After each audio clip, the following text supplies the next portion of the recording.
आर्थिक समृद्धि एवं आर्थिक विकास या समृद्धि एवं विकास। ग्रोथ या समृद्धि से ऐसे मात्रात्मक वृद्धि से जो किसी अर्थव्यवस्था की दिए गए समयावधि में आर्थिक प्रगति को प्रदर्शित करता है। 1970 के दशक में विशेषकर स्टॉकहोम अधिवेशन में इस दृष्टिकोण पर प्रश्न चिन्ह खड़े किए गए कि सिर्फ मात्रात्मक वृद्धि स्वयं में पर्याप्त नहीं है। इस क्रम में डेवलपमेंट विकास की परिकल्पना दी गई जो उस देश की गुणात्मक प्रवृत्ति को दर्शाता है जिसमें शिक्षा, स्वास्थ्य, जीवन स्तर, प्रति व्यक्ति आय में हुई बढ़ोतरी को प्रगति का आधार माना जाता है। समावेशी विकास या प्रगति एवं संधारणीय विकास। समावेशिता इंक्लूसिविटी से आशय सिर्फ मूलभूत आवश्यकताओं की पूर्ति से नहीं है, अपितु यह मूलभूत आवश्यकताओं की पूर्ति करते हुए शिक्षा, कौशल प्रशिक्षण, आर्थिक या वित्तीय सहायता द्वारा लोगों के सशक्तिकरण को निरूपित करता है। समावेशी विकास बराबर लोक कल्याण प्लस सशक्तिकरण। 1987 में संयुक्त राष्ट्र द्वारा संधारणीयता के संदर्भ में प्रस्तुत किए गए ब्रेनलैंड अधिवेशन टाइटल और कॉमन फ्यूचर में संधारणीयता को संदर्भ आर्थिक प्रगति की स्थिरता एवं सुनिश्चितता का आधार माना गया। एक और डिफिनेशन है कि संयुक्त राष्ट्र के अनुसार संधारणीयता से आशय भविष्य की पीढ़ियों को संधारणीयता से आशय भविष्य की पीढ़ियों की जरूरतों को सुनिश्चित करते हुए स्रोतों के उपयोग से है। अतः यह कहा जा सकता है कि संधारणीय विकास स्वयं में समावेशी विकास को ज्ञापित करता है। मतलब संधारणीय विकास सबसे बड़ा है, मतलब इसके अंतर्गत समावेशी विकास और प्रगति है। मानव विकास सूचकांक human development index Mahmood ul Haq जो पाकिस्तानी अर्थशास्त्री थे और अमर सेन, रिचर्ड जॉली, मेघनंद देसाई द्वारा प्रतिपादित किया गया। इसके आंकड़े यूएनडीपी द्वारा जारी किए जाते हैं। इस मानव विकास सूचकांक में 3 घटक हैं। पहला है स्वास्थ्य, जीवन प्रत्याशा, जन्म के समय अर्थात जन्म के समय कितनी इसकी आयु होगी। शिक्षा में बच्चों के संदर्भ में स्कूल जाने के संभावित वर्ष और 25 वर्ष के आयु से अधिक वयस्क के संदर्भ में उसके स्कूल जाने के वर्षों का सच माध्य। तीसरा है कि जीवन स्तर में जीएनआई पीपीपी आधारित प्रति व्यक्ति आय।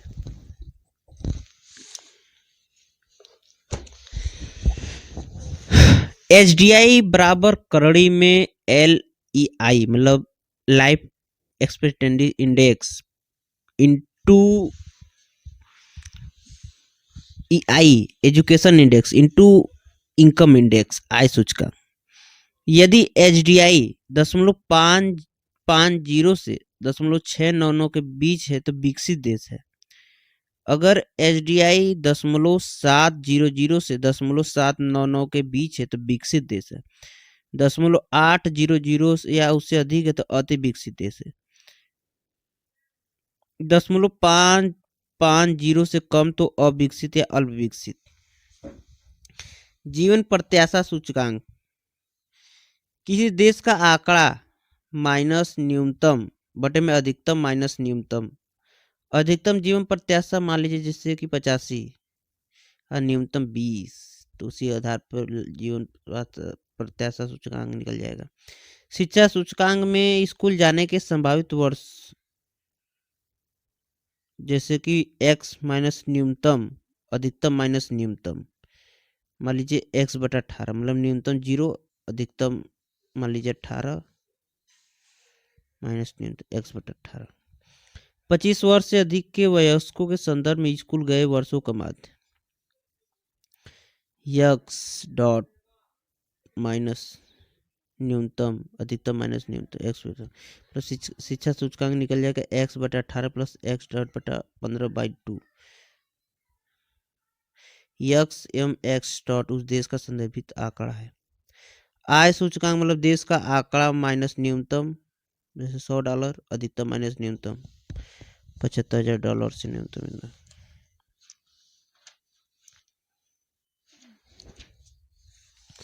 रिपोर्ट को पढ़ना होगा आपको। असमानता समायोजित मानव विकास सूचकांक यह विकास के घटकों में व्याप्त असमानता को प्रदर्शित करता है। मतलब असमानता समायोजित जीवन प्रत्याशा, असमानता समायोजित शिक्षा, असमानता समायोजित प्रति व्यक्ति आय।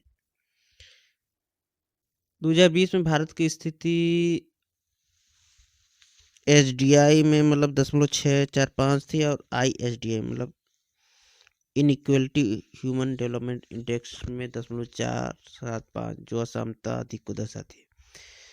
बहुआयामी गरीबी सूचकांक, विकास एवं सूचकांक, मल्टी डायमेंशनल पॉवर्टी इंडेक्स 2010 से यूएनडीपी तथा Oxford poverty and human development initiative OPHI 3 आयाम है इसके अंदर, मतलब यूएनडीपी प्लस ओएचडीआई द्वारा इसे जारी किया जाता है, मतलब मल्टी डायमेंशनल पॉवर्टी इंडेक्स को यूएनडीपी ओएचडीआई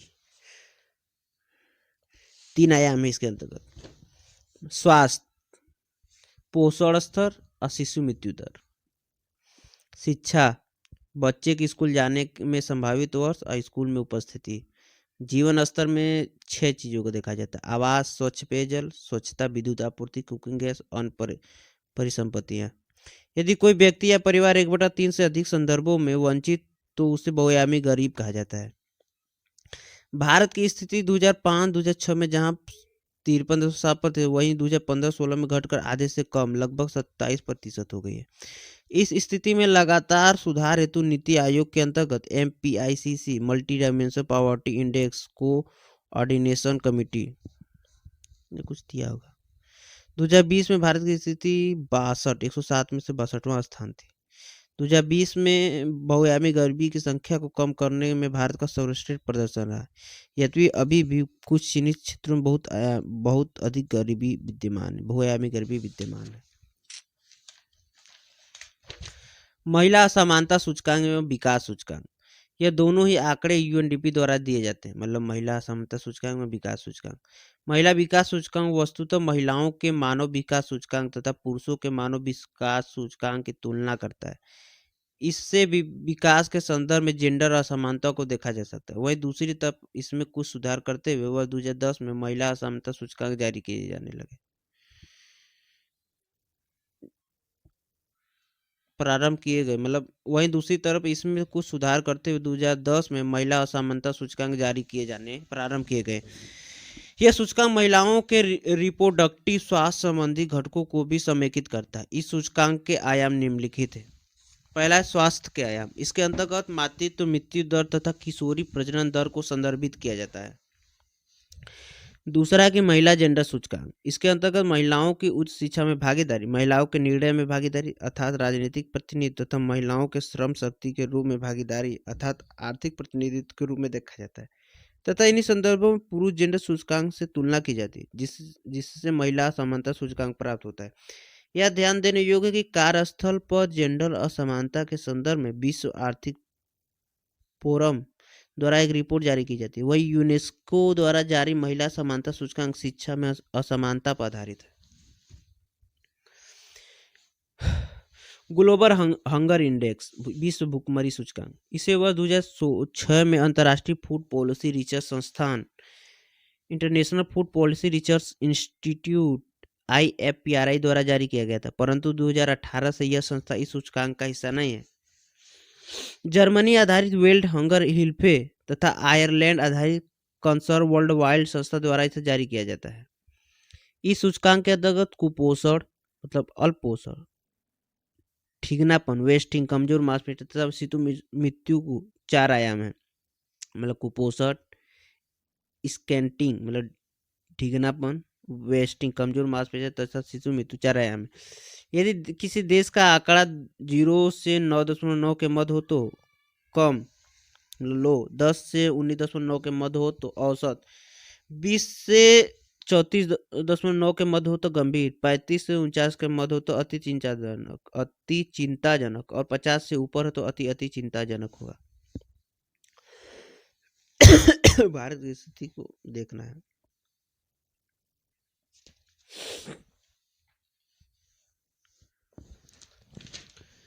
मानव पूंजी सूचकांक, यह सूचकांक world bank IBRD plus IDA द्वारा मानव पूंजी प्रोजेक्ट के अंतर्गत वर्ष 2018 में शुरू किया गया। यह सूचकांक वस्तुतः किसी देश में जन्म के समय शिशु की 18 वर्ष की आयु में मानव पूंजी में परिवर्तित होने की संभावनाओं को प्रदर्शित करता है। अर्थात उदाहरण के लिए यदि 2020 की रिपोर्ट में भारत का मानव पूंजी सूचकांक 0.4935 कहा गया, तो उससे यह आशा है कि जन्म के समय लगभग 49% संभावना है कि यह शिशु 18 वर्ष की अवस्था में एक एक स्वस्थ मानव पूंजी बनेगा या बनेगी। इस सूचकांक के अंतर्गत निम्नलिखित 3 आयामों को रेखांकित किया जाता है। जीवन संभावना, जो यह निरूपित करता है कि दिए गए देश की स्वास्थ्य सुविधाओं में उस बच्चे के स्कूल जाने तक जीवित रहने की संभावना कितनी है 0 से 5 वर्षों के लिए।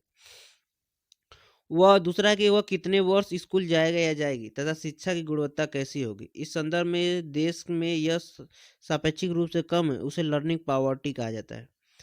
तीसरा स्वास्थ्य, यह रेखांकित करता है कि स्कूल छोड़ने के बाद उस किशोरी या किशोर का स्वास्थ्य कैसा होगा, इससे वह सक्षम मानव पूंजी बन सके।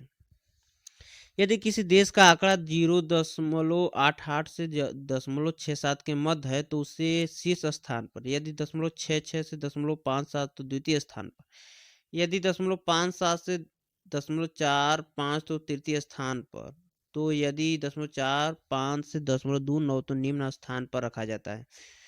नोट, इस संदर्भ में 2020 के आंकड़े कोविड से ठीक पहले आए थे। ऐसे में अगले सूचकांक का आंकड़ा इस महामारी के दुष्परिणामों तथा मानव पूंजी से जुड़ी संभावनाओं चुनौतियों को रेखांकित करता है। भारत की स्थिति को देखना है। सकल राष्ट्रीय खुशहाली सूचकांक, ग्रॉस नेशनल हैप्पीनेस। सकल राष्ट्रीय खुशहाली सूचकांक, यह सूचकांक 2012 से तत्कालीन भूटान के प्रधानमंत्री द्वारा दिया गया, जिसे संयुक्त राष्ट्र द्वारा समर्थित किया गया। इस सूचकांक के अंतर्गत निम्नलिखित 4 आयाम है: सांस्कृतिक संरक्षण एवं संवर्धन, संधारणीय विकास, सुशासन, पर्यावरणीय संरक्षण एवं संवर्धन। विश्व खुशहाली रिपोर्ट, वर्ल्ड हैप्पीनेस रिपोर्ट, यह संयुक्त राष्ट्र की उप संस्था SDSN sustainable development solution network द्वारा जारी किया जाता है। साथ ही अमेरिका द्वारा गैलोप का सहयोग होता है।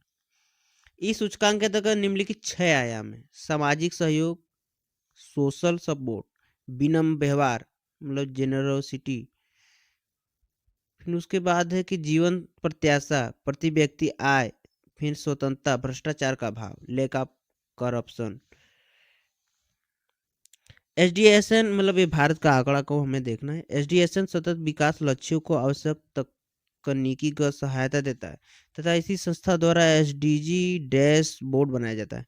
2020 में शहरों क्षेत्रों में कुशल क्षेत्र का भी आकलन, सहस्त्राब्दी विकास लक्ष्य एवं सतत विकास लक्ष्य एक अवलोकन।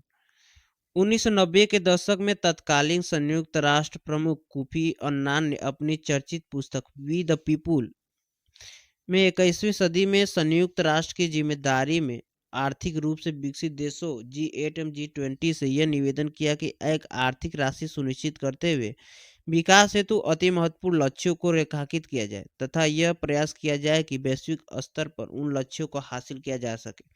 संयुक्त राष्ट्र द्वारा 8 प्रमुख लक्ष्यों को रेखांकित किया गया, जिन्हें सहस्त्राब्दी विकास लक्ष्य MDG मतलब मिलेनियम डेवलपमेंट गोल्स। इस लक्ष्य को हासिल करने की समय सीमा 2015 निर्धारित की गई। वह 2012 में यह निर्धारित किया गया कि MDG के उपरांत लक्ष्यों को और महत्वाकांक्षी बनाते हुए अगले 15 वर्षों के लिए अर्थात 2016 से 2030 तक के लिए लक्षित किया जाएगा। इस संदर्भ में आवश्यक तकनीकी सहयोग हेतु SDSN की स्थापना की गई। वर्तमान में यह SDG लक्ष्य निम्नलिखित है। लक्ष्य 1, गरीबी को समाप्त करना। लक्ष्य 2, शून्य भूखमरी। लक्ष्य 3 है कि स्वास्थ्य सबके लिए। लक्ष्य 4 है गुणवत्तापूर्ण शिक्षा। लक्ष्य 5 है महिला समानता। लक्ष्य 6 है शुद्ध पेयजल एवं स्वच्छता। लक्ष्य 7 है वहनीय एवं स्वच्छ ऊर्जा। लक्ष्य 8 है सम्मानजनक कार्य एवं आर्थिक प्रगति। लक्ष्य 9 है उद्योग नवाचार एवं अवसंरचना। लक्ष्य 10 है असमानता को कम करना। लक्ष्य 11 है संधारणीय शहर लक्ष्य 12 है संधारणीय उपभोग एवं उत्पादन। लक्ष्य 13 है जलवायु कार्यवाही। लक्ष्य 14 जलीय जीव संरक्षण। लक्ष्य 15 स्थलीय जीव संरक्षण। लक्ष्य 16 है शांति न्याय एवं मजबूत संस्थान। लक्ष्य 17 अंतर्राष्ट्रीय सहयोग। एसडीजी इंडिया इंडेक्स वर्ष 2018 से नीति आयोग द्वारा भारत के विभिन्न राज्यों में एसडीजी की स्थिति जानने तथा उनमें परस्पर स्वस्थ प्रतिस्पर्धा लाने हेतु एसडीजी इंडिया इंडेक्स तैयार किया जाता है, जो 0 से 100 मानकों पर निम्नलिखित प्रकार से आधारित है। जैसे 0 से 49 तक एस्पिरेंट, 50 से 64 तक परफॉर्मर, 65 से 99 तक फ्रंट रनर, 100% अचीवर। भारत की स्थिति को देखना है। सतत विकास लक्ष्यों को नीति आयोग ने 3 वर्गों में वर्गीकृत किया है। आवत सामाजिक मानव विकास, लिंग समानता तथा सामाजिक मूल्यों का विकास, आर्थिक में गरीबी, परिवहन तथा अवसरांचल विकास, पर्यावरणीय लक्ष्य में स्वच्छ ऊर्जा, पर्यावरणीय विकास तथा समुद्री तटों का संरक्षण। एसडी इंडिया इंडेक्स को नीति आयोग द्वारा स्वयं प्रकाशित किया जाता है। पंचवर्षीय योजना को नेक्स्ट